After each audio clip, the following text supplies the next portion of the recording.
Hey guys, it's Brian Fonseca, Chuck and Jai here for Scarlet Nation. We're at the rack where Rutgers just defeated Fairleigh-Dickinson 90-55 in their season debut, third year under Steve Peichel. And this was probably one of the more impressive performances we've seen. Definitely. What do you take out of the game? For one thing, the shooting immediately caught my eye. My 4 years of managing for Rutgers basketball, never have we had a shooting game like this where we shot over 60%.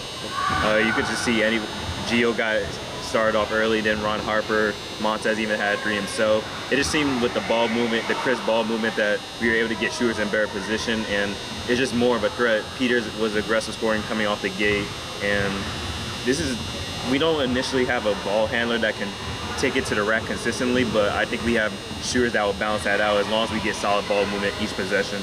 Yeah, I agree. And I think you mentioned a lot of the new guys in that three-point shooting tandem. Peter, you mentioned, very impressive. He's led the team with 17 points in his debut.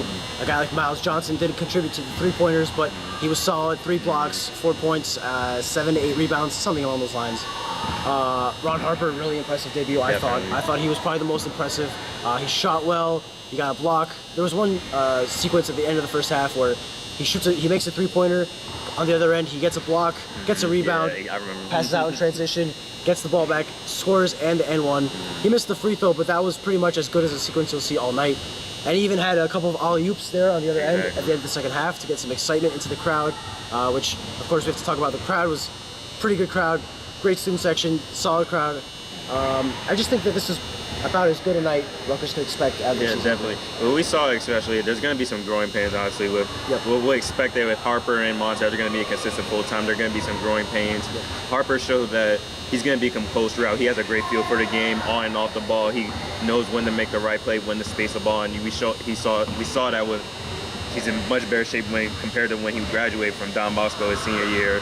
And Montez, and though he struggled a little bit, he was aggressive, and you can only go far from that. I'd rather have an aggressive player than a passive player, because there's more you can build from being aggressive, in the Big Ten especially. For sure. And I think, again, you mentioned the inconsistency. That's going to come along with being young, but there's a lot of season ahead, and there's going to be, as Matthews had a bad game today, but he could have a game that's just on the other end of the spectrum, as good as this was bad. Of course, there's a lot of room to grow, and there's a lot of things to watch for on this team. I think this team is the most interesting under Peichel, just in the sense that there's so many things to watch out for. We haven't even talked about Gio Baker. His role as the primary ball handler, I thought he did pretty well. Exactly. What did you think of that? I think he got to a slow start at first, like being the de facto point guard. But when he made that first 3, and then when we were able to get in the transition, it made the game so much easier for him. And I think we got to see the full package of Gio, being able to create off the dribble and also create for others. So I think when he was able to get in transition and make that first 3, that really took his game to the next level. And that was what we were familiar with Gio last year. And he got the crowd pumped up. They chanted his name a couple times at the end of the game. Got a standing ovation when he checked out. He only had 10 points, but he made his impact in the game. It's just being the complete floor general that he has to be throughout the season. Totally agree. 10.7 assists feels not enough to really explain the impact he had in this game. Exactly. And even with guys like Montez, when he's feeling a little frustrated, you saw Gio go over and talk to him, pat him on the back, whisper in his ear. And that kind of speaks to the general atmosphere around this team. They feel supportive, and they like each other. The chemistry is high. And of course, that wasn't tested tonight. I guess you could say a bit in the first half when they were kind of in a bit of a slump to start the game, but that will be challenged further when there's tighter games against much better competition.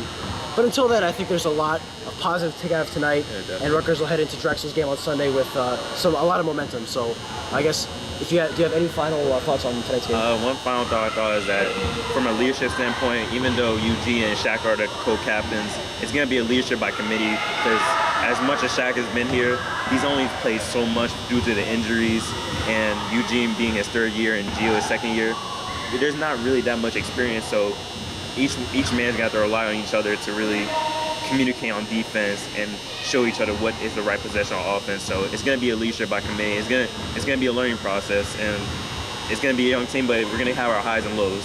That's why I call from this opener. That definitely bodes well for the future, that this team grows together and they can really make a push together next year and the year after to, further along, to push this program further along. You mentioned Eugene. He was starting to splash threes. He mentioned it in the preseason. I saw him do it in warm-ups. and he did it in a game, so that just brings his game to a whole other dimension.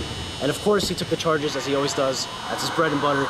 And again, I think, I guess if you want to nitpick, there are some things from this game, but overall, about as good a night as Rutgers could have expected to start the season. So we'll see you guys on Sunday here again at the Rack for Drexel. Until then, this is Sheik and Jai. Yep. Brian Fonseca for Scarlet Nation, and we'll talk to you guys soon.